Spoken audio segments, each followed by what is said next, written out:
Hey guys, it's Elaine, the Ninja Life Coach, and welcome to my channel today. Today is Motivational Monday, so sit back, grab yourselves a cup of coffee. I'll be right back.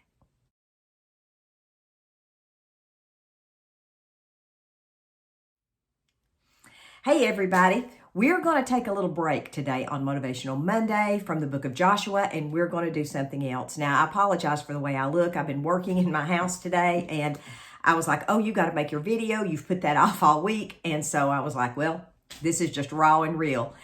Today we're going to look at the Psalms, and we're going to look at Psalm 37 and verse 8 specifically, and this is what it says. Cease from anger and forsake wrath. Do not fret, it only causes harm.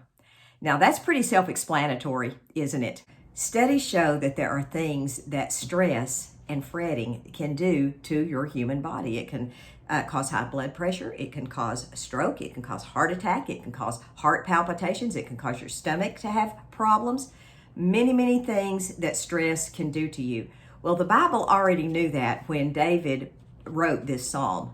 Do not fret, it only causes harm, and it does cause harm. It not only causes harm to you, but it affects the quality of your life, and it affects your relationship with others. So I know it's easier said than done to say don't stress out, don't fret. That's very hard. But in this verse, we definitely see a correlation between anger, wrath, and stress.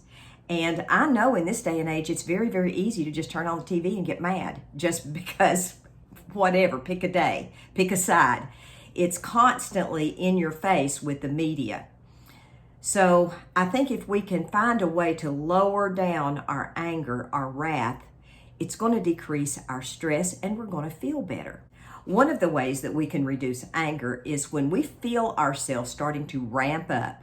We have to start to recognize that. I know I had a situation the other day and I just got angry and I allowed myself to get more and more angry over the situation until about 15 minutes later, I was full blown, just beside myself.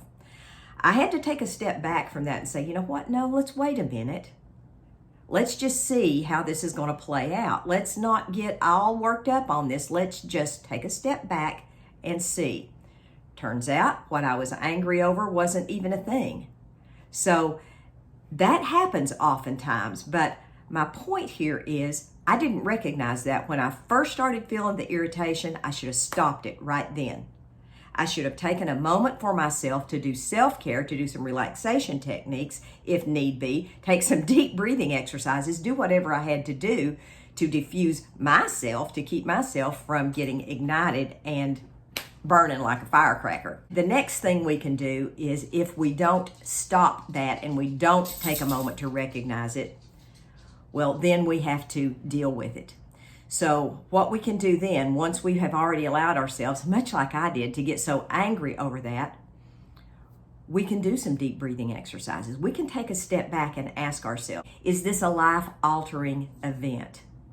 And most of the time, it isn't a life-altering event. Most of the time, it's just something that irritates us in that moment. That was what it was in my instance. So if we take a moment and we step back from that, we ask ourselves the hard questions. Why am I angry?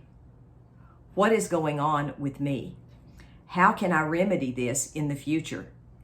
When I start to feel angry, what steps can I take? What works for me? And how am I going to implement things that are going to keep me from doing this the next time this happens? Is we have to deal with that. And one of the things that I tell myself is a moment of patience in a moment of anger saves me 100 moments of regret. So once we've gone full blown, before we take that step to act on that anger, we have to deal, because if we do act on that, we're going to have to deal with whatever those consequences are. So before we go and act on all that, let's pray about it. Let's say, okay, even if I am justified in my anger, and the Bible teaches us that there is a time for anger. You can be angry and not sin. In my case, I was sinning pretty big time because I was mad. But if we take a moment, once we own it, we have to own it. We have to say, okay, I'm mad. Lord, I lost it. I am so sorry. I lost it here. If we can stop those words from coming out of our mouth, and thank goodness I was able to walk away and just not say anything. Now, the people may wonder what's wrong with you, but I would much rather have them wonder what's wrong with me and them text me later when I've had a moment to calm down, rather than me speak venom on somebody just because I'm angry. So once we have gone full blown, we need to own that and ask ourselves the questions. Okay, how can I de-escalate this? How can I do some self-care here to make sure I am speaking and acting from a good place, a loving place, and most of all, a healthy place for me and for my heart? Listen, guys, I hope you all have a wonderful day. God bless you all. I love you guys with all my heart. Visit my website, and everything I do is down in the description box. God bless y'all. Maranatha, folks. Bye-bye.